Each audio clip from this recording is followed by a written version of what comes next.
Hi everyone. Hi Gary. Thank you for having me. It's an honor to be part of this conversation, and I hope my notes will be useful.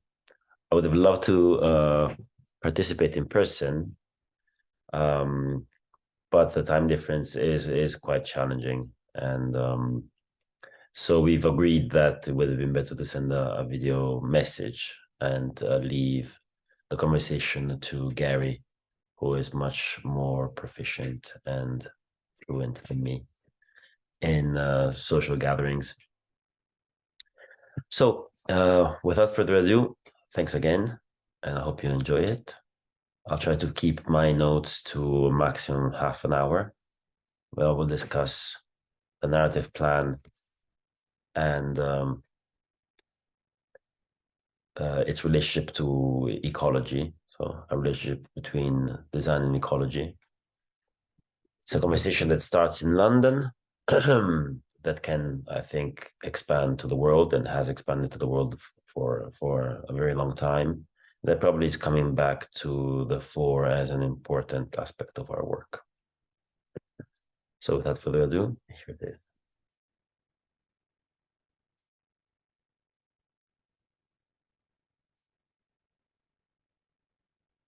So I hope you see the screen. So Unagru. Unagru was born in this part of the world, which is just north of Naples, cities in the Italian south, Meridione. And it was an investigation, was part of my PhD in urbanism and urban design related to polluted landscapes and their reclamation. And on a day out, I noticed this crane, which in Italian is a gru, kind of proudly standing in a very, very polluted area, kind of claiming her place and her ability to adapt. And I like this image of grit, resilience. And I also like the fact that the word crane is both an animal and a machine. I particularly like those machines that were used in the early Renaissance or during the Middle Ages to hoist heavy weights. They were very complex machines that mixed mechanical and physical with animals spinning wheels. And now, so yeah, later on I founded Magru in London, and now one of our most important elements has moved, in this case, has moved back to Kuala Lumpur. And so we hope to be able to contribute to the conversation there, bringing back some of European experience, but of course, most importantly, a clearly Malaysian culture that comes from Gary and knowledge of the locality. So we often do little publications, little essays. And the last one we prepared has been for the London Open House, which is a festival where some projects that are usually closed to the public are shown, are open to the public. And so there's prestigious and more kind of domestic projects as well. In this case, it was a domestic project, but it was an opportunity to reflect on part of our work. It also came just after a series of other lectures and kind of awards that we were discussing, and so it came quite natural. It took very little time actually, but it came from a long research, and so the idea was to show and initiate the conversation between ecology and design on the same publication, and showing how the two intertwined and merged very easily if they were interpreted in a certain way. And of course, I think we are proposing one. So, but the main focus of this conversation is the narrative plan and its relationship to ecology. The concept of the narrative plan, is, of course, is not new, and we've heard about Le Corbusier's Promenade Architecturale and several other examples of space-time interpretation of architecture. But we feel like it needs to be rediscussed or rediscovered, especially in the context of the London architecture and new architecture in general, which tends to be framed into single images and kind of consumed through single frames rather than as an architectural experience. And so, I mean, thinking through the plan is of course, has always been very important, of course, but again, it's something we feel needs to be rediscovered because it enables us to understand living patterns, the evolution of society, the role of women, spatial sensitivity, and how these aspects intersect with technological boundaries. And the focus on this topic specifically stems from our belief that architecture's moral and practical role in society is fundamentally cultural and local. And actually, to be more precise, the architecture's main role in society, of course, is to enable certain transformations and create the context for inhabitations, for the development of the city, and for the freedom of the human being in harmony with the environment. But at the same time, in practice, our work happens one project at a time, one family, one client, one building, one city at a time. And actually our relationship to a city, to a region, is particularly important and is often forgotten, as if, again, ideas could travel continents without needing to change or adapt. And so instead, I feel that after a kind of a surge of star architecture and new international designs, we can now recognize the simple reality that architecture is fundamentally local in its cultural and economic and, but let's say mostly cultural expression. But the ecological and sustainability or the climate crisis bring to the fore global importance to our job, to our work, and therefore this relationship between design and ecology becomes a relationship between local and global, between international networks of finance, money, and of course energy, and the local the value of the local knowledge and the way in which a local society is evolving and adapting its environment to its new needs. So of course, most of our work is in London, which is it's not just like KL. It's not just a city; it's a region. In this case, of 8 million people, that has been built, of course, through the densifications of the core, and also through the expansion of the houses of the middle class, which has been the Victorian terrace houses for a long time. And these houses tend to have very specific constraints that come from technology, from the ability to build rapidly brick walls, brick envelopes, from the length of the timbers that can span and that determine certain typical scales and proportions of the rooms. And the resulting fabric is one exactly of rooms, is one that has typically a tiny entrance hall, a long corridor, a stair along the party wall, and a number of rooms all opening into the corridor, sometimes opening one into the other. So it's a very fragmented experience of space. Usually it's gloomy.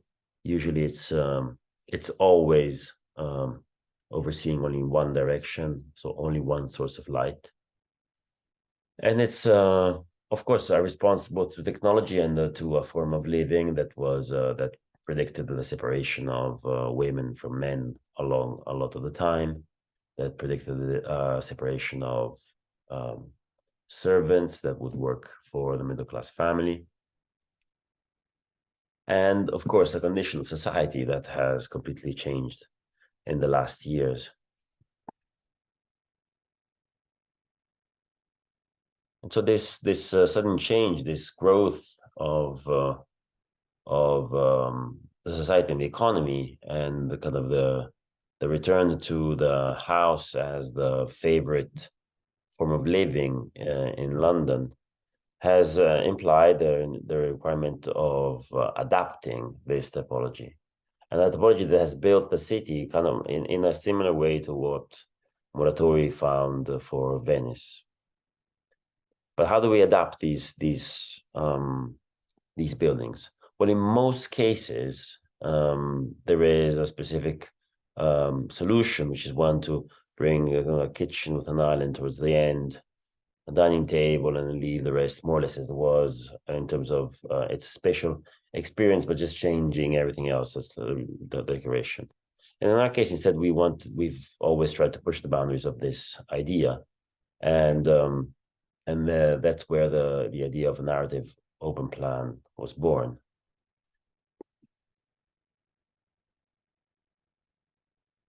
In time, this idea of the narrative open plan. So let's describe for a second the narrative open plan. The idea is that it's a plan that is open to the movement of people, light, ideas, and sound sometimes, unless, of course, you want to close a sliding door. But it's one that has and preserves pockets of privacy throughout the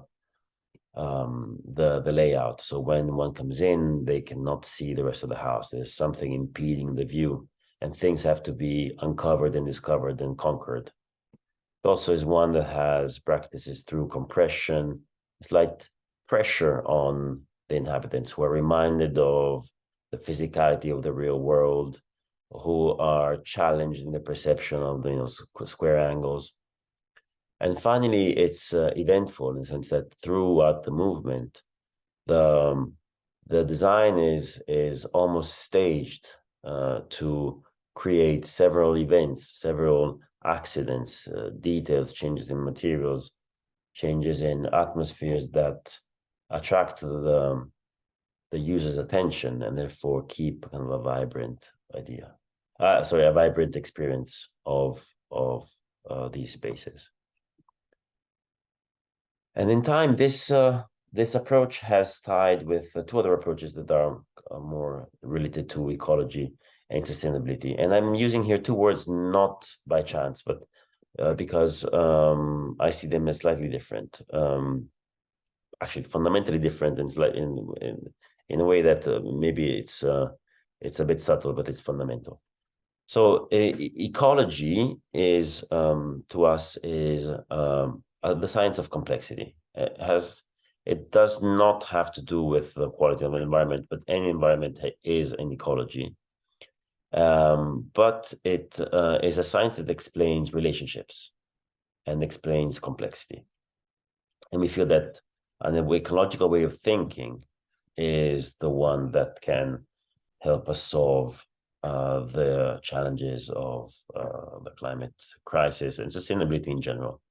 Sustainability instead is a parameter by which that we establish based on measurements of how much we can consume of something. Now, ecology again is a way of thinking, and there is a fundamental shift in, I think, the way usually we see the two. Actually, in the way in which the two concepts influence design. Sustainability often comes as an added layer to the design. So it's either technological, or it's a choice of materials, or it's something that happens beyond the space or around the space or inside things. whereas ecology is a way of approaching the design in of itself. And so in our small practice, we have tried to incorporate this idea of ecological thinking. And of course, it comes down to technology, envelopes, materials. And of course, it comes down to biodiversity and water cycle, recycling water, etc. These are all kind of aspects of sustainability. Here again, there's water cycle. And it goes into technology so far that we have created a website to help people transition away from gas boilers. So we've studied a lot of the technological aspects of things as well. Energy engines like boilers, thermal batteries, etc. Infrared heating we're using a lot now. But all of these are components of the sustainable design, whereas the ecological design instead is an approach that we feel kind of bends together or merges together the requirements of the new space and what is there.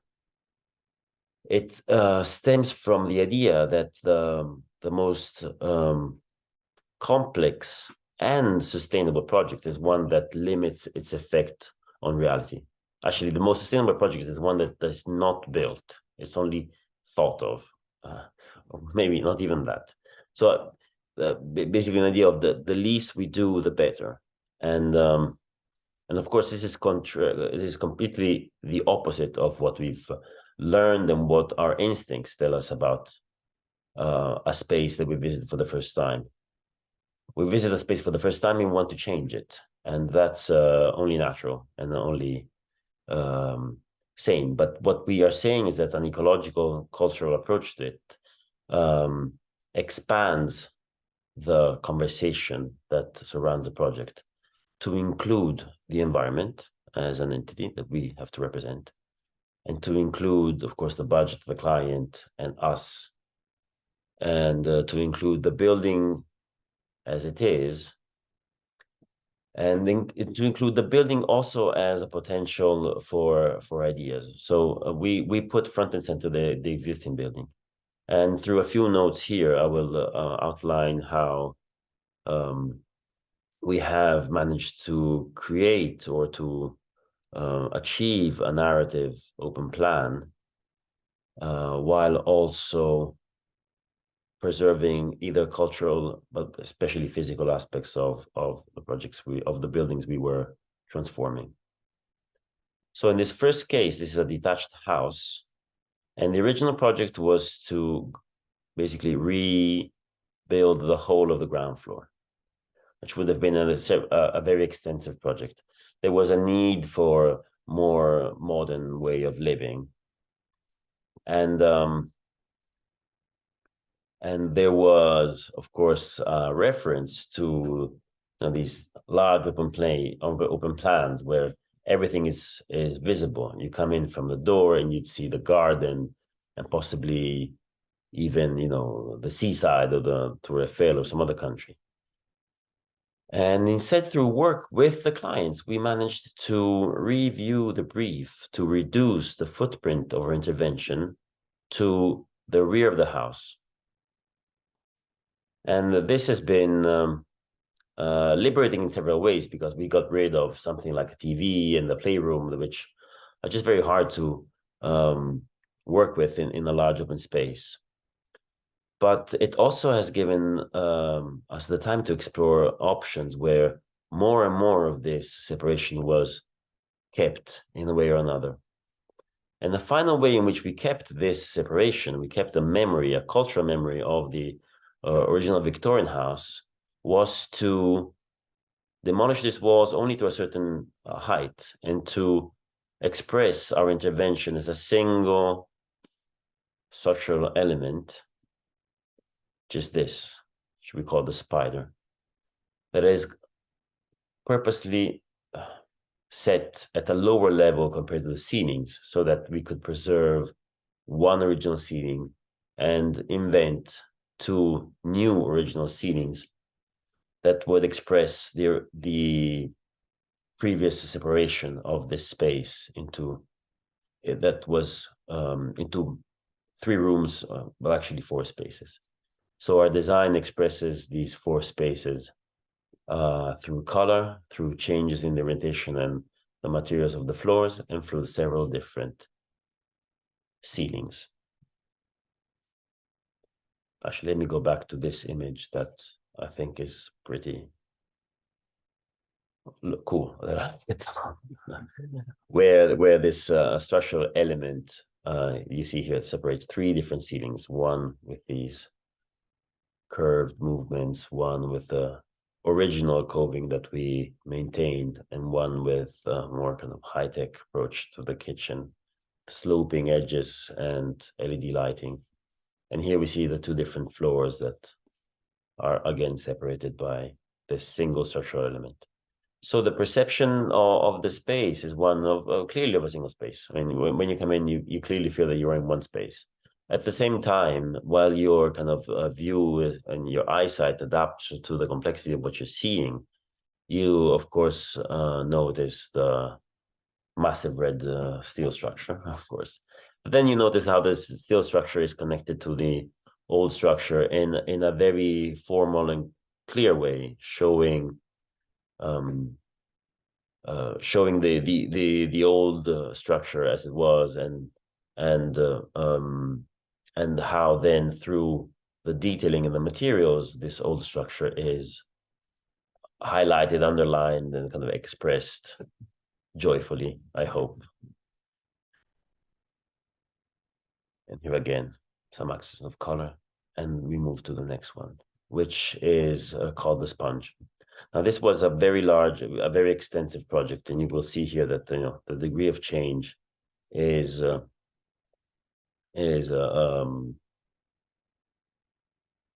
formidable. It's clearly two different houses, and this degree of change, it was stemmed from the fact that several parts here had been changed already. They were not original, and also that the whole degree of the intervention was a lot bigger than what you can envision here. And in fact, possibly the section here explains this passage. The original request was to create a house that had a full basement all the way to the back, and then of course all the extensions that we've seen, and an extension on the roof.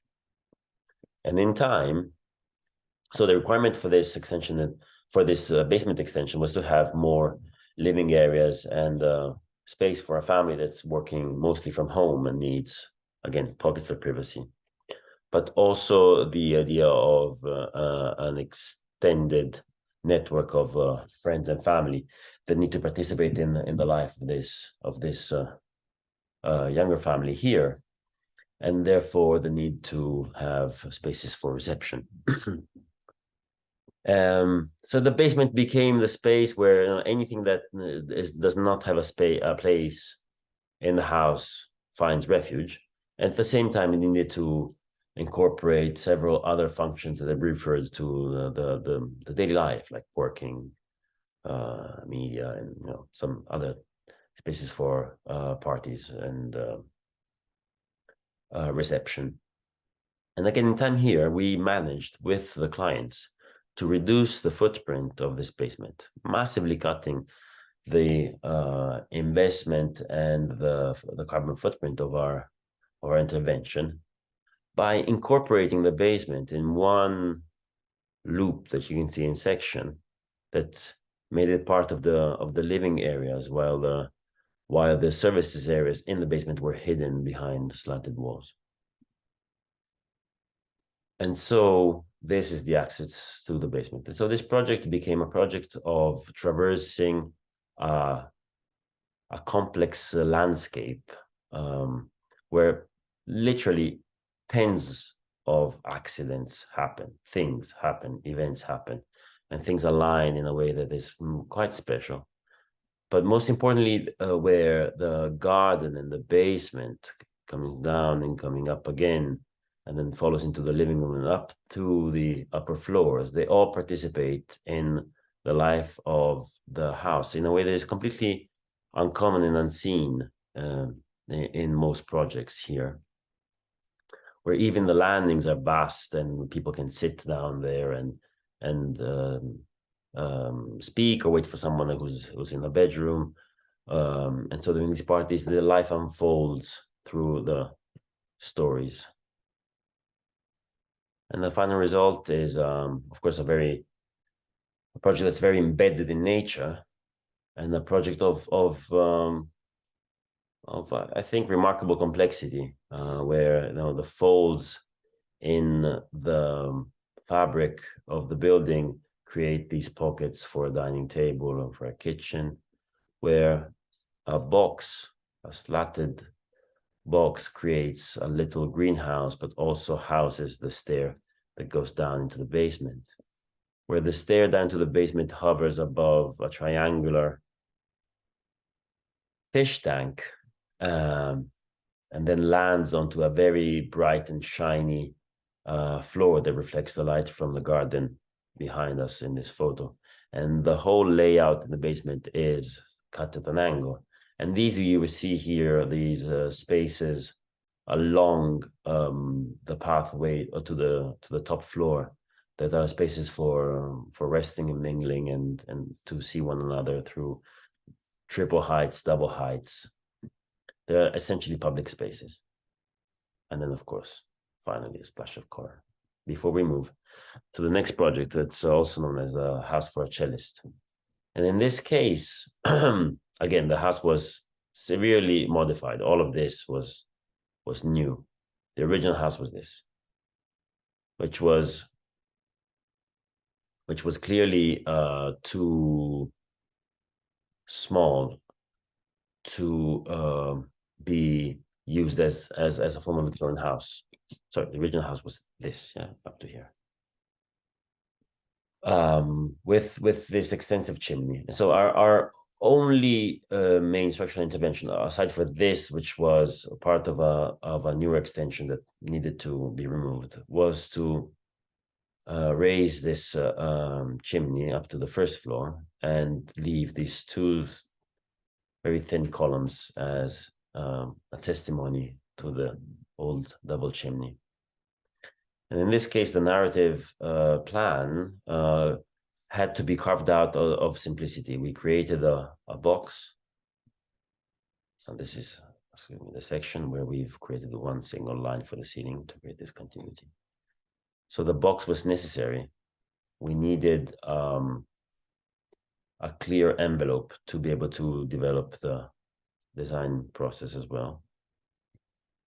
And so within this box with this tiny structure and this change that had happened here, we inserted two volumes that created this very particular, a wide entrance relatively to, of course, other houses in the area, where more than two people can stand at once, a little bench to sit down, and this incredibly satisfying movement towards the end of the middle of the house, and that gives us the freedom to move towards the back again, and then or to oversee the garden and extend our experience out into the garden.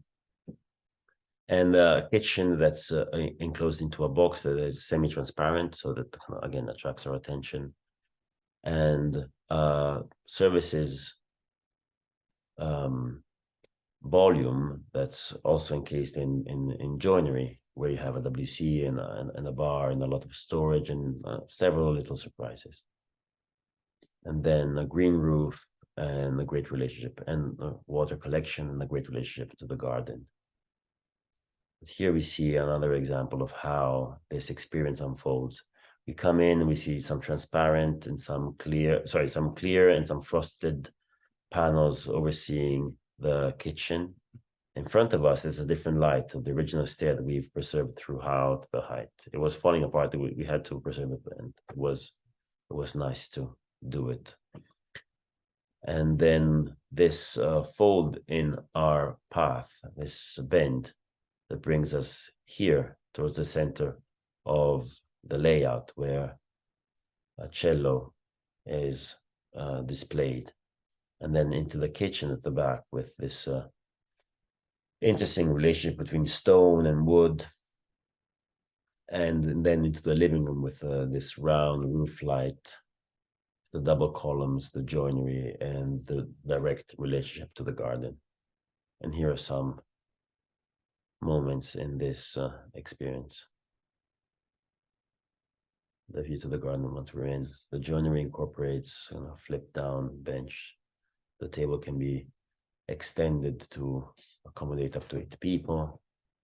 But most importantly here, 4 or 5 musicians can rehearse together. Some details of the bench at the entrance. So you can see how it's very hard to capture the space all at once. It's really hard to explain the experience with few words because so many things happen. It's an eventful time of the space. And here on this green splash of color, we change again. We move to our final project. So this one is a detached house in Teddington. You can see here again, this had been an extension, this had been a partial extension. So we were working with a fabric that had already been modified. But the main nature of this space was a composition of rooms that were incredibly dark and felt incredibly narrow. And the experience through the house was to come in through here, and then there was a corridor and then a door, back to the corridor and then a new door, or back here and through this corridor, through this door. And then you came here, which just felt like a corridor because it was just trapped into this space, and then again a new door, or all around here to get into this kitchen, which was hidden into a niche. And in this case, our intervention was diagrammatic. The idea was to create a loop, a continuous movement through space that would allow this family of 5, this incredibly fun family of 5, to experience the house as a continuous adventure, as a continuous narration.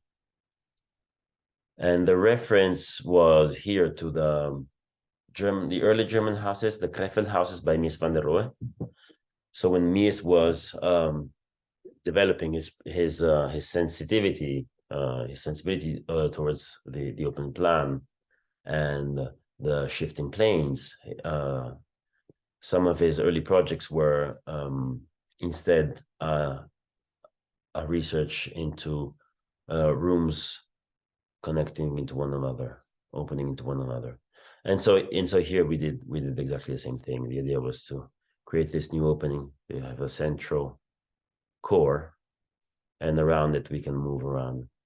And these openings between the rooms tend to only seldom align, so that we're creating some pockets of privacy for each one of these spaces, a degree of surprise and a shift of the attention. And then a total opening up towards the garden, which was a requirement. So here you see the diagram. To give more power again to these thresholds, similarly to the spider, they are colored, or they're in a different material. And yeah, this is an evolution of the project itself. And this is the kind of life and space you get when you come in. You see 1, 2, 3 spaces, but only laterally, only diagonally. Excuse me. And each one has its own character, its own special traits, materials, and detailing. We move towards the rear, where we shift to a different floor finish. This is concrete. This ceiling is lower. This is the ceiling we found. We preserved the whole of the extension, which is reclad it and insulated it, and changed a roof light. Preserved, as you can see, this wall. And yeah, so the movement, even through an open room, one can create a threshold, and therefore this degree of separation, this degree of movement between different environments. And so each one of them can have its own, again, character and function, and each one can be strongly itself, while at the same time there is no interruption to the movement of people throughout. And again, a splash of color. And we conclude. I really wish I could be there to discuss this and to show more. We have also videos of these houses and of course more drawings. I hope you like the presentation, and I'm sure that Gary will answer any of your questions. And I hope that we can follow up our conversation through emails and future events again. Thank you all, and have a good day.